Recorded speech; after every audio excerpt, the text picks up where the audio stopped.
Here's Chris Harper. Quote, "This will sound bad, but I don't think we had aspirations to win a national championship. It was never talked about.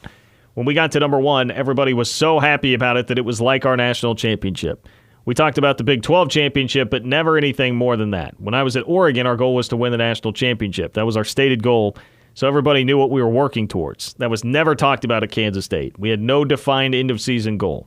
I think that really bit us because if we had that goal when we got to number one, we would have known our mission wasn't over yet. We kept things simple and talked about winning the next game, but once we were actually in the running for the national championship, no one knew what to do. We weren't prepared for that." Now, I will just tell you, like, I've texted with a couple of guys that were also on that team. They've really minimized some of that. There was a quote from Jonathan Truman in Kellis's article, too, that just said, hey, we apparently didn't handle being number one very well. But it did not go into nearly the depth and detail there that Chris Harper's quote did. Anybody I talk to about it will just tell you, like, I'm not losing sleep over anything other than the fact that we had injuries and Baylor got hot. So I'm going to stick to that. And like that, honestly, that is a part of why maybe this makes it worse for some people. If you feel like, hey, if K-State were healthy, this would all be different. But injuries are such a part of the game, and it's not like this one play that went wrong that cost you the game. It's easier for me to live with injuries being the reason that K-State lost that game.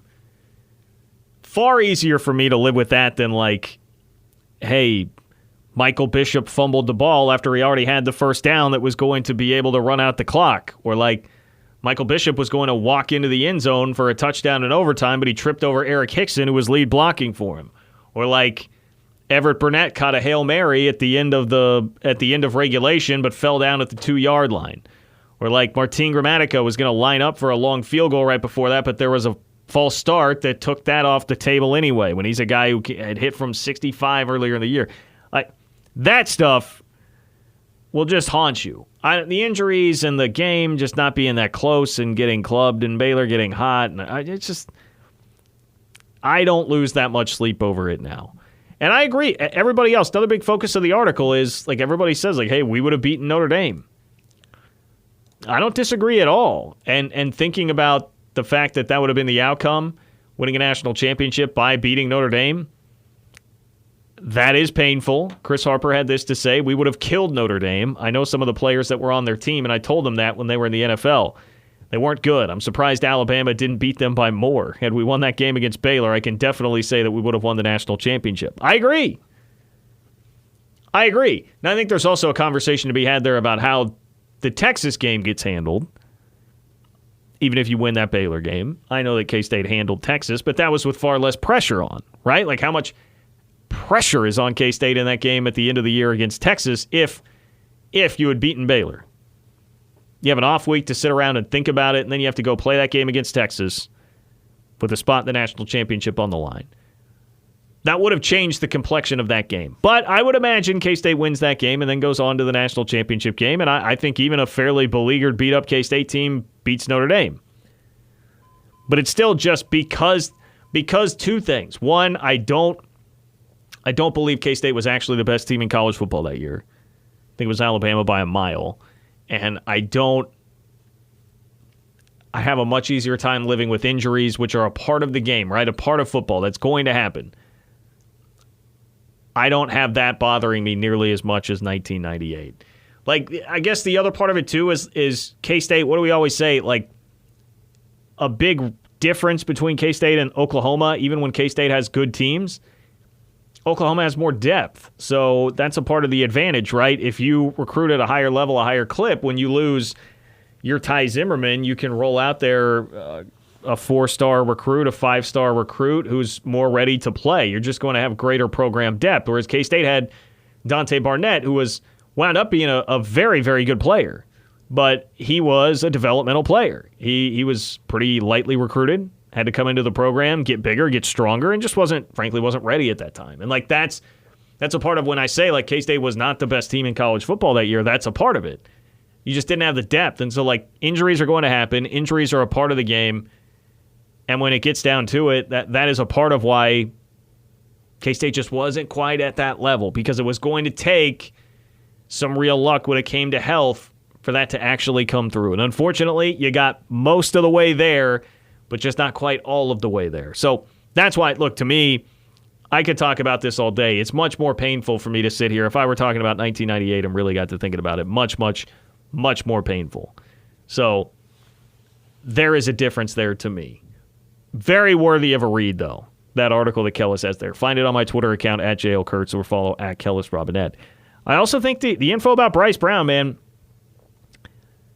no, there's no vitriol, certainly for him, out of anybody that was quoted there in that article, and I really don't think there should be from K-State fans. And I would guess that most fans don't have like a ton of vitriol for Bryce Brown, but I think there's just like a snide attitude taken towards him. And just he's the butt of a lot of jokes when really, yeah, he did not jive with Snyder. That's pretty clear. His approach and style was, he was not a Bill Snyder type of player.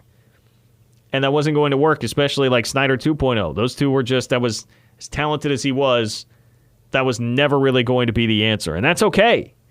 That's okay. He still went on to have a nice NFL career, made some money, and now is back helping out kids at Wichita East as an assistant coach. He came back and got a degree from K-State, and he extended the draft streak. As much as everybody loved that, for as long as it went, you milked, like 6 or 7 extra years out of that because of Bryce Brown.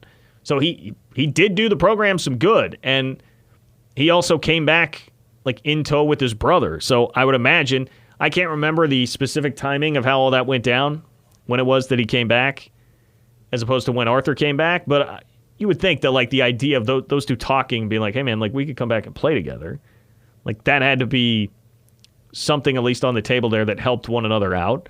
Probably helped Arthur out in some way, and he wound up being a massive part of that Big 12 championship team. So he did some good.